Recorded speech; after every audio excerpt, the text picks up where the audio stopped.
Okay, this is Surly Tim from Surly Tim's Fun Bunker. No more multi-packs right now. I don't think I'm going to do any more multi-packs for probably, well, you probably won't see them for at least about a month, because I've got a lot to get through before I even get to any more multi-packs that I know of. Okay, now, if anybody's ever seen the movie Free Enterprise, it's about geeks and stuff. I'll actually cover that later on another shelf because that's the way that goes. And usually this movie I usually sit with with that, but I didn't for some strange reason. That's in the wrong place. But the people that did Free Enterprise also did a movie called The Specials with Rob Lowe. It's the secondary batch of superheroes who just the story takes place at a time when they're revealing a public revealing of their action figures. All of a sudden, their petty bickering gets the best of them. You find out one of the guys is screwing around with the other guy's wife, and they're all, like I said, they're all secondary characters, so they're feeling very insignificant, and it's really, really goofy. It's also got Thomas Hayden Church, who played Sandman in the Spider-Man movie, the last one of the three that they did with Toby Hooper. And it's also got Jamie Kennedy in it, and he really makes the film.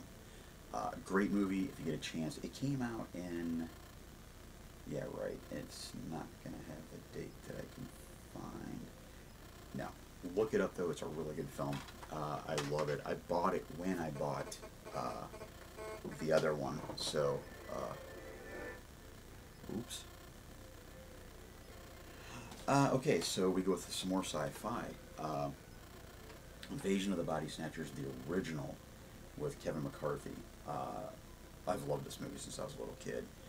I remember my father and I sitting and watching it and kind of hanging out and doing the watching of science fiction films, because of course he got me into science fiction. So actually this is one that I watch every Halloween because it's always been one of my favorites. Also, the remake of The Thing, the John Carpenter, Kurt Russell version. Love this movie.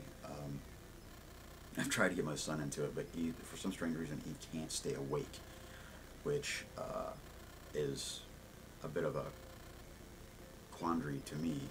I'm not quite sure why he can't, because I can't seem to sleep during it, because I love this movie. I've always been riveted. I've been on the edge of my seat. And as many times as I've seen it, I'm still that way. The thing that's really cool is if you get a copy of this, listen to the commentary with Kurt Russell and John Carpenter. They don't even really talk about the movie, which is a little disappointing when you think about it in the beginning, but after you hear them talking, it is hilarious. Any movie that Carpenter and Russell have done together, watch the commentary, because it is a riot. They're just talking like two old buddies, and they really don't care where it goes. Great film. I picked this one up for $3 at an Odd Lots / Big Lots. It came from Beneath the Sea. It's a Ray Harryhausen film. It's also got, was it Kenneth Tobey's in it? Yeah. Great film.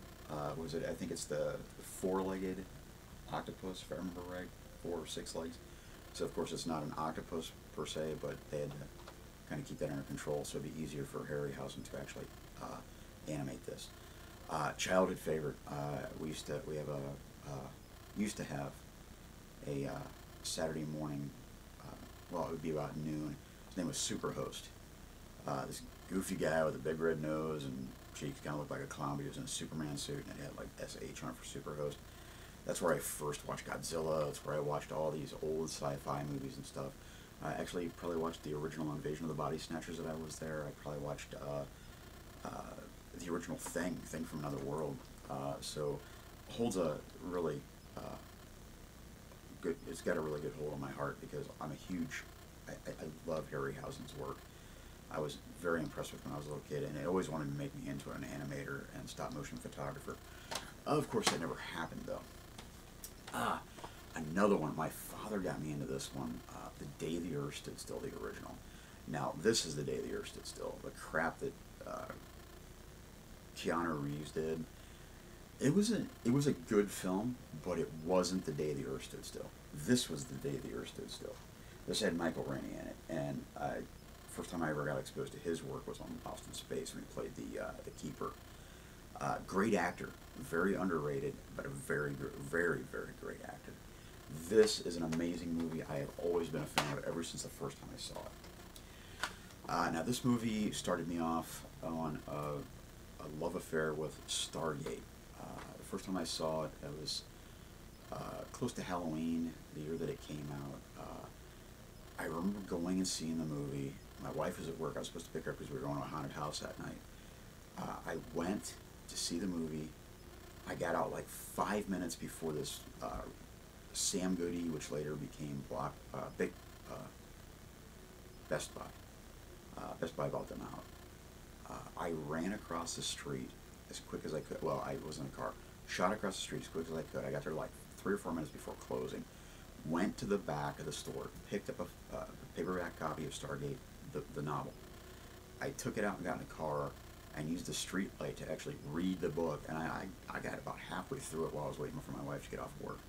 So this is a very important movie to me, and I love this thing here. Great, great movie. An American Werewolf in London. I really don't need to go very far on this one. Groundbreaking special effects. I really enjoyed it. It was the first time I really got to know what Rick Baker's stuff was like, and it actually gave me a serious stiffy for special effects. As I've used, I do makeup effects and stuff like that on occasion, and I've been doing that stuff since I was real little. But to see his makeup effects and special effects in here, really, really, it just great movie. The soundtrack, everything about this movie is awesome. I just picked that up about 6 months ago. I've been looking for it for the last couple of years. Cheap. Leon the Professional. It's the first time I ever saw. What was it? What's her name? Natalie Portman as a little kid. I was very impressed with her as an actress at that young. She was actually she had a very good talent to her. Gary Oldman in this one, amazing. To be quite honest, with Boondock Saints, which I love that movie. I feel that Willem Dafoe took that character from this character, the psycho cop that Gary Oldman played, and Jean Reno, really good actor for being French. I really don't have much to say about the French cinema, but I do know that he is a really, really good actor, and this was an amazing movie.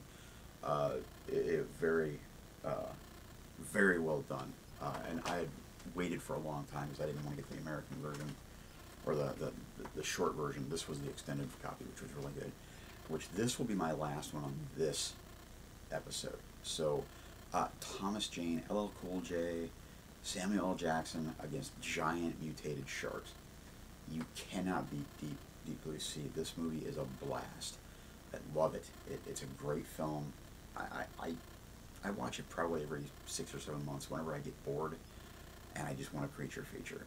This one, amazing movie. I love it. I believe Chickenstein covered this one for a couple seconds on one of their podcasts. The guys were talking about this. I think it was the last one. I think it was episode 4, because they did creature features, and I just have to add, this was a great movie.